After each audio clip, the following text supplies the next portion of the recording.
Salam Çinarə, hər vaxtınız xeyir olsun. Bəli, elə sizin də vurğuladığınız kimi hazırda avtomobil bazarında hibrid avtomobillərə olan tələbat çoxdur və burada da əsas məqam həmin avtomobillərin qiymətinin daha aşağı olması digərlərinə nisbətən və təbii ki, bu məqam digər avtomobillərin qiymətinə də müəyyən mənada təsir göstərir. Ümumiyyətlə, hazırda avtomobil bazarında müşahidə edilən vəziyyət və bu nüansın avtomobil bazarındakı qiymətlərə təsiri ilə bağlı daha detallı informasiyanı qonağım Azərbaycan Avtomobil Dillərləri Assosiasiyasının İdarə Heyətinin sədri Eyyub Əliyevdən alacağıq. Xoş gördük Eyyub bəy. Təfərrüatları sizdən işləyib, buyurun.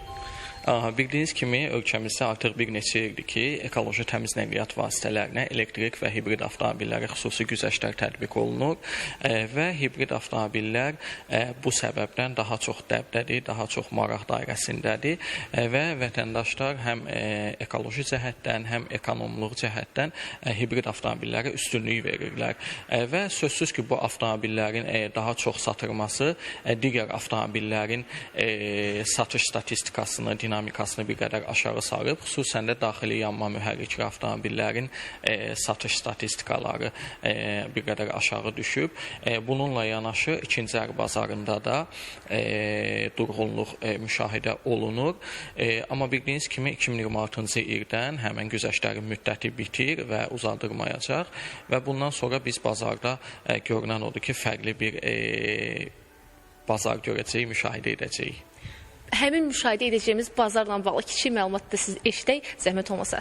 Qarşıdakı dönəmdə proqnozlar belədir ki, hibrid avtomobillərin satış dinamikası bir qədər aşağı düşəcək, yəni bir qədər və sözsüz ki, 0 kilometrajlı daxili yanma mühərrikli avtomobillərində satış dinamikasında artım müşahidə olunacaq. Təşəkkür ederim. Çox son informasiyaları biz və tamaşaçılarımızla paylaşdığınız üçün indi elə ekspertimizin də dediyi kimi görünən mənzərə odur ki, hibrid avtomobillərə indiki məqamda tələb çoxdur qiymətlərin azalmağı baxımından, amma irəliləyən dövrdə mənzərə bir qədər dəyişəcək və hibrid avtomobillərin qiyməti də artım, yəni qiymətində də artım müşahidə ediləcək. Vəziyyət hazırda avtomobil bazarında bu cürdür. Hibrid avtomobillərin qiyməti ilə bağlı təbii ki, ekoloji baxımdan üstünlüyü də var bu avtomobillərin və elə irəliləyən dövr ərzində biz məhz bu avtomobillərin qiymətinin artımını müşahidə edəcəyik. Çatıra biləcəklərimiz bu qədərdir. Söz yenidən sizdədir.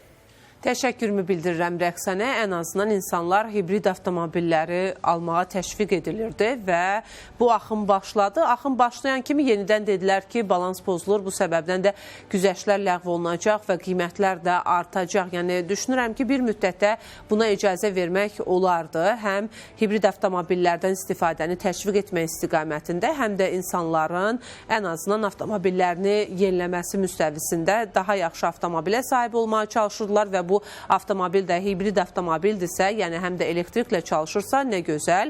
Təəssüflər olsun ki, bu güzəştlər artıq aradan qaldırılır.